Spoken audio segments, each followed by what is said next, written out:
आदाब। Tech news 24/7 में आप सभी का स्वागत है। मैं हूं मुस्तफा आदिल। आइए सबसे पहले देखते हैं मुख्य समाचार। केंद्रीय मंत्री एसडी कुमारस्वामी ने वरिष्ठ आईपीएस अधिकारी के खिलाफ कार्रवाई की मांग, दस्तावेज किए जारी। सिद्धरामैया को इस्तीफा देना चाहिए और जांच का सामना करना चाहिए, मैसूरू सांसद वाडियार ने की मांग। मूडा केस में बढ़ेगी मुख्यमंत्री सिद्धरामैया की मुश्किल, ईडी से की गई मनी लॉन्ड्रिंग का मुकदमा दर्ज कराने की मांग। 26 नवंबर से पहले होंगे महाराष्ट्र विधानसभा चुनाव, तिथियों का ऐलान जल्द, महिलाएं करेंगी 388 बूथों का प्रबंधन। राम मंदिर के प्राण प्रतिष्ठा समारोह में हो रहा था नाच गाना, राहुल गांधी के इस विवादित बयान पर भड़क उठी बीजेपी। मध्य प्रदेश में बड़ा सड़क हादसा, 9 लोगों की हुई मौत, कई गंभीर रूप से घायल।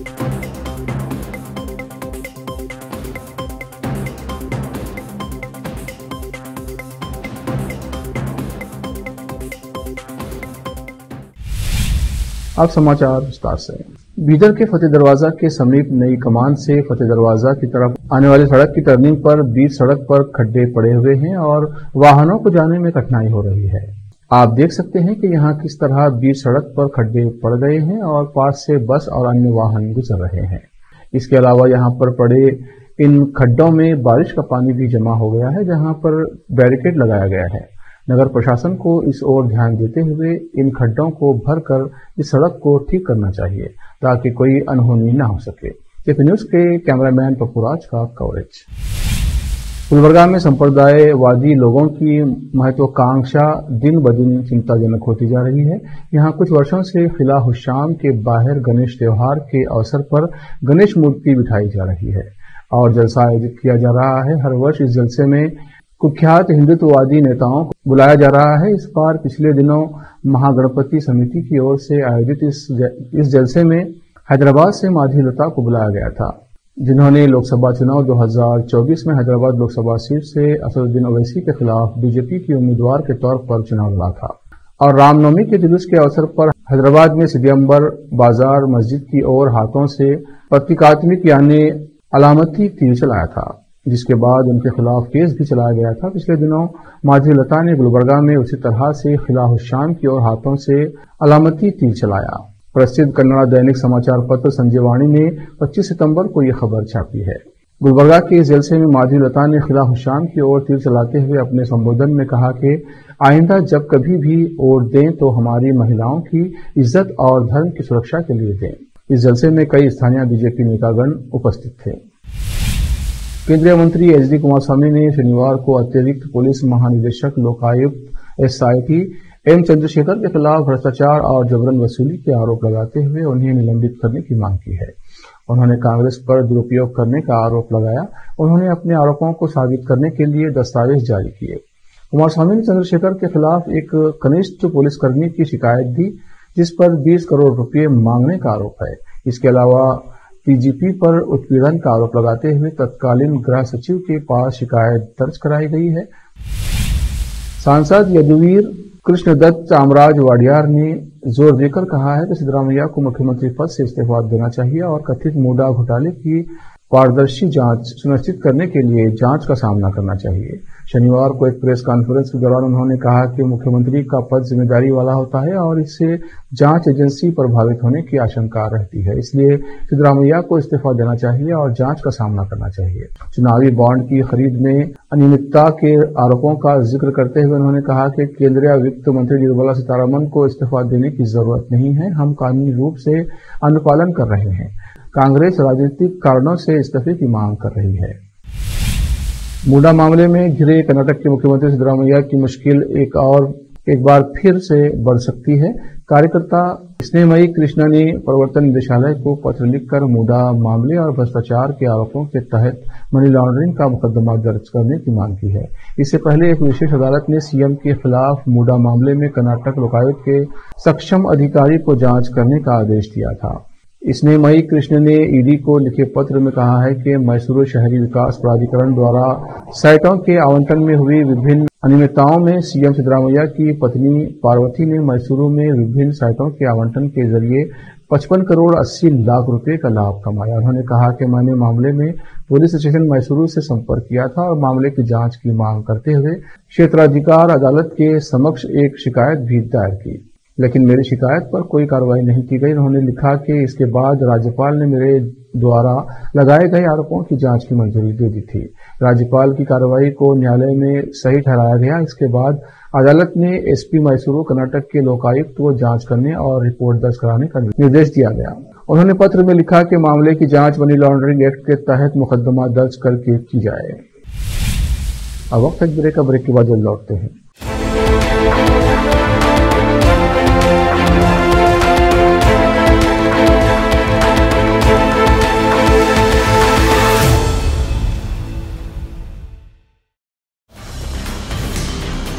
हिंदुस्तान के हर कोने में हम हैं मौजूद। 24 घंटे हालात पर गहरी नजर,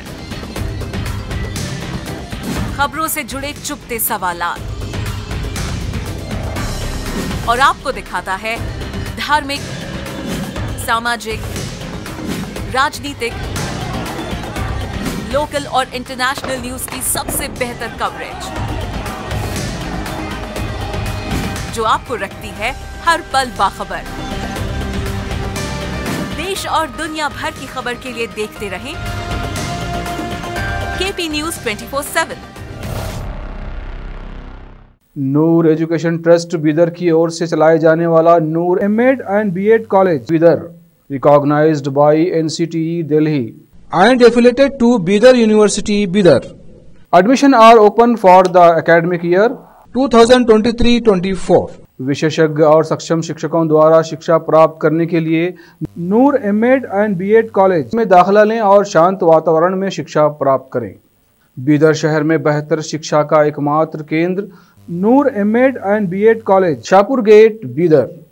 फोन नंबर्स 9945283920, 8482221297। हिंदुस्तान के हर कोने में हम हैं मौजूद। 24 घंटे हालात पर गहरी नजर, खबरों से जुड़े चुपते सवालात और आपको दिखाता है धार्मिक, सामाजिक, राजनीतिक, लोकल और इंटरनेशनल न्यूज की सबसे बेहतर कवरेज, जो आपको रखती है हर पल बाखबर। देश और दुनिया भर की खबर के लिए देखते रहें केपी न्यूज 24/7।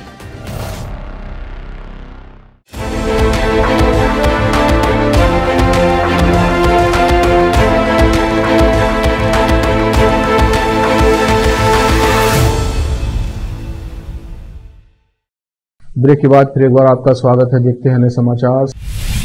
सरकार द्वारा बड़े पैमाने पर 1.5 लाख फर्जी श्रमिक कार्डों की पहचान करने के साथ कर्नाटक भवन और अन्य निर्माण श्रमिक कल्याण बोर्ड जल्द ही ऐसे अयोग्य मजदूरों की वास्तविक संख्या को ट्रैक करने के लिए एक राज्यव्यापी अभियान शुरू करेगा।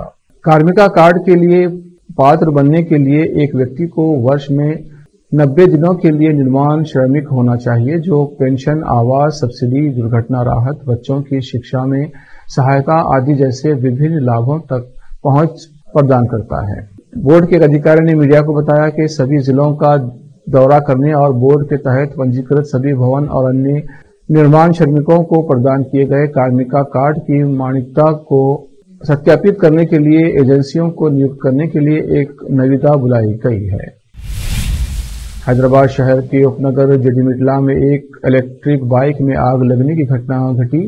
देखते ही देखते आग ने पास की दुकान को भी अपनी चपेट में ले लिया। ये बाइक मेडिकल दुकान के सामने खड़ी थी। घटना उस वक्त हुई जब गाड़ी की बैटरी को चार्ज किया जा रहा था। हादसे में गाड़ी पूरी तरह से जलकर खाक हो गई। देखते ही देखते आग पास की मेडिकल दुकान तक फैल गई, जिससे दुकान का अगला हिस्सा आंशिक रूप से क्षतिग्रस्त हो गया। इस दुर्घटना में कोई भी जान माल का नुकसान नहीं हुआ। इस घटना के कारण इलाके में यातायात व्यवस्था बाधित हो गई। महाराष्ट्र में विधानसभा चुनाव की उल्टी गिनती शुरू हो गई है। केंद्रीय निर्वाचन आयोग की टीम ने 2 दिन तक महाराष्ट्र में विधानसभा चुनाव की तैयारियों की समीक्षा करने के बाद शनिवार को कहा कि राज्य में 26 नवंबर से पहले चुनाव कराया जाएगा। ऐसे में आगामी त्योहारों को ध्यान में रखकर चुनाव तारीखों की जल्द घोषणा होने की संभावना है। इस दौरान आयोग ने 3 साल से एक ही पद पर जमे अधिकारियों के स्थानांतरण का आदेश दिया है। आयोग ने कहा कि राजनीतिक दलों के नेताओं ने त्योहारों को देखते हुए चुनाव तिथि तय करने का अनुरोध किया है।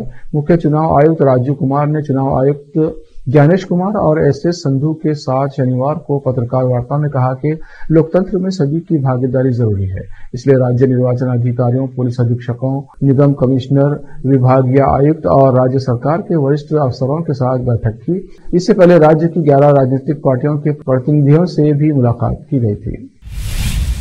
महाराष्ट्र के मुख्यमंत्री एकनाथ शिंदे ने शनिवार को विपक्ष पर हमला बोला। उन्होंने कहा कि महायुति सरकार की लड़की बहन योजना को कोई खत्म नहीं कर सकता। अगर हमारी सरकार दोबारा बनी तो योजना के तहत मिलने वाली 1500 रुपये की धनराशि में इजाफा किया जाएगा। नासिक में बाला साहेब ठाकरे स्मृति उद्यान के उद्घाटन के दौरान उन्होंने महिलाओं से कहा कि विपक्ष के 2 सौतेले भाइयों से सचेत रहें, वो योजना को रोकना चाहते हैं। सीएम शिंदे ने कहा कि लड़की बहन योजना को खत्म करने की ताकत किसी में नहीं है। बहनें सौतेले भाइयों से सावधान रहें, क्योंकि वे पहले दिन से ही योजना में बाधाएं पैदा कर रहे हैं। उन्होंने योजना को रोकने के लिए अदालत का दरवाजा खटखटाया है, लेकिन ये भाई सिर्फ 1500 रुपये पर नहीं रुकेगा।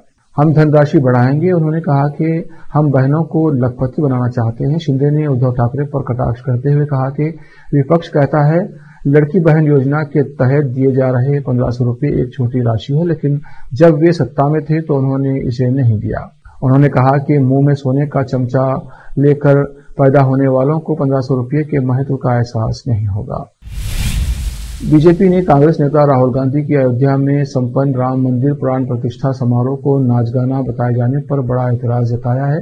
पार्टी ने उन्हें अव्वल दर्जे का झूठा करार देते हुए कहा कि कांग्रेस नेता की टिप्पणी गांधी परिवार के वास्तविक रुख और हिंदू धर्म के प्रति तिरस्कार की नीति को दर्शाता है। भाजपा की ये प्रतिक्रिया राहुल गांधी की एक वीडियो क्लिप सोशल मीडिया पर वायरल होने के बाद सामने आई है। वीडियो में राहुल गांधी को कथित तौर पर यह कहते हुए सुना जा सकता है कि राम मंदिर के प्राण प्रतिष्ठा में शामिल होने के लिए अमिताभ बच्चन, अंबानी और अडानी को आमंत्रित किया गया, लेकिन इस कार्यक्रम में शामिल होने के लिए किसी गरीब मजदूर या किसान को नहीं बुलाया गया।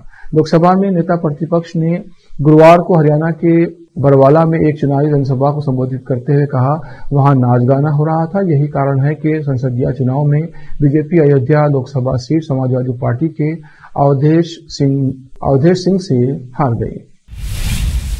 वक्त एक और ब्रेक के बाद जल्द लौटते हैं। हिंदुस्तान के हर कोने में हम हैं मौजूद। 24 घंटे हालात पर गहरी नजर, खबरों से जुड़े चुपते सवालात, और आपको दिखाता है धार्मिक, सामाजिक, राजनीतिक, लोकल और इंटरनेशनल न्यूज की सबसे बेहतर कवरेज, जो आपको रखती है हर पल बाखबर। देश और दुनिया भर की खबर के लिए देखते रहें केपी न्यूज 24/7। ब्रेक के बाद फिर एक बार आपका स्वागत है। देखते हैं आगे के समाचार। मध्य प्रदेश के मैहर में बड़ा सड़क हादसा हुआ है, जिसमें 9 लोगों की मौत हो गई है और 20 लोग घायल हो गए हैं। उत्तर प्रदेश के प्रयागराज से नागपुर जा रही लग्जरी बस की टक्कर ट्रक से हो गई। यह हादसा मैहर जिले के नादन के पास हुआ, जिसमें प्रयागराज से नागपुर जा रही आभा ट्रैवल्स की तेज रफ्तार लग्जरी बस सड़क किनारे खड़े पत्थर लोड डंपर के पीछे से टकरा गई। घायलों को मैहर, अमरपाटन और सतना की अस्पतालों में भर्ती कराया गया है। हादसे में मौत का आंकड़ा बढ़ सकता है, क्योंकि कई लोगों की हालत नाजुक बनी हुई है। हादसे की वजह का अभी तक खुलासा नहीं हुआ है, लेकिन ऐसी आशंका जताई जा रही है कि ड्राइवर को झपकी आ गई होगी, जिसकी वजह से यह हादसा हुआ। मैहर के पुलिस कप्तान ने बताया, रात 10:30 बजे से 11 बजे के बीच हादसा हुआ है, जिसके बाद रेस्क्यू ऑपरेशन चलाया गया। रेस्क्यू ऑपरेशन लगभग रात के 1:30 बजे तक चला। इस हादसे में 30 लोग घायल हुए, जिन्हें आसपास के अस्पतालों में भर्ती कराया गया है। वहीं जो लोग ठीक थे उन्हें दूसरी बस में बिठाकर रवाना कर दिया गया है। हादसे के कारण का अभी तक पता नहीं चल पाया है, लेकिन ये बस तेज रफ्तार से आ रही थी जो नियंत्रित होकर डंपर से टकरा गई।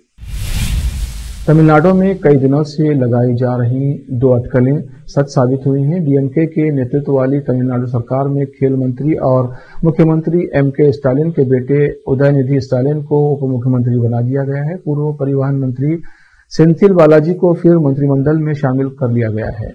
उन्होंने 2 दिन पहले मनी लॉन्ड्रिंग मामले में जमानत मिली है।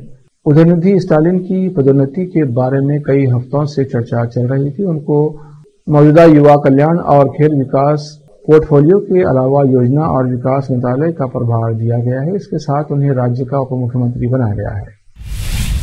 आखिर में फिर एक बार देखते हैं उनके समाचार। केंद्रीय मंत्री एचडी कुमारस्वामी ने वरिष्ठ आईपीएस अधिकारी के खिलाफ कार्रवाई की मांग, दस्तावेज किए जारी।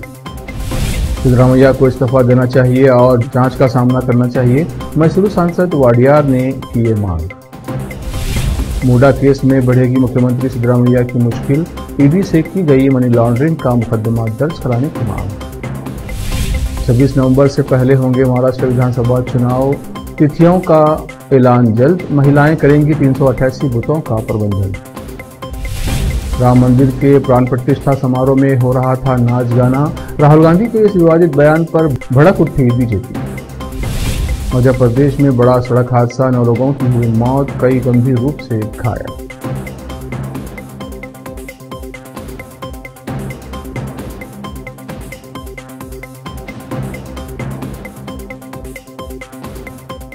केपी न्यूज में इतना ही। देश प्रदेश के समाचारों के लिए देखते रहिए केपी न्यूज 24/7। धन्यवाद।